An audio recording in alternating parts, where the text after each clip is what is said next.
के पहले थाने महानगर पालिका का दावा करने वाली थाने महानगर पालिका जिलानीवाड़ी इलाके के 110 घर के परिवार को इंसाफ कभी मिलेगा। हाल ही में थाने महानगर पालिका ने अन्य योजना के अंतर्गत 606 लोगों को घर देके एक झूठा वादा किया कि थाने महानगर पालिका देश की पहली थाने महानगर पालिका है। आज 40 साल से भी ज़्यादा जिलानीवाड़ी के 110 घर के परिवार वहाँ रहते थे। थाने महानगर पालिका को लाइट बिल टैक्स देने के बाद भी किसी भी तरीके से अपना गुजारा कर लेते थे, लेकिन सन 2007 में कोर्ट को गुमराह किया गया।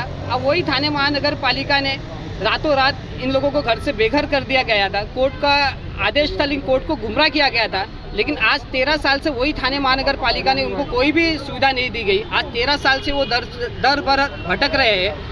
आज हमने थाने महानगर पालिका को निवेदन दिया है कि अपना देश का पहला थाने महानगर पालिका का जो दावा किया गया है वो तभी माना जाएगा जब जिलानीवाड़ी के 110 घर के लोगों को घर दिया जाएगा। आज हमने थाने महानगर पालिका को फिर से ये दूसरी बार निवेदन देने आए कि अपना जिलानीवाड़ी के 110 घर के लोगों को जल्द से जल्द अन्य योजना के अंतर्गत उनका हक का घर दिया जाए, या तो उनको जल्द से जल्द जितना जल्दी हो उनको रहने की सुविधा दिया जाए। आज पूरा देश जानता है कि कोविड-19 में लोगों की हालत बद से बदतर हो गई है।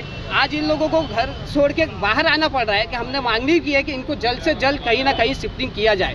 थाने महानगर पालिका का देश का जो पहला थाने महानगर पालिका का जो दावा है वो तभी माना जाएगा जब इनको घर दिया जाएगा। आज हमने थाने महानगर पालिका को फिर से निवेदन दे रहे हैं, यह आंदोलन आगे भी हम करेंगे और हम हो सके तो उपोषण करके जो जगह हमने बताई है उधर नहीं देंगे तो हम उपोषण के लिए बैठेंगे।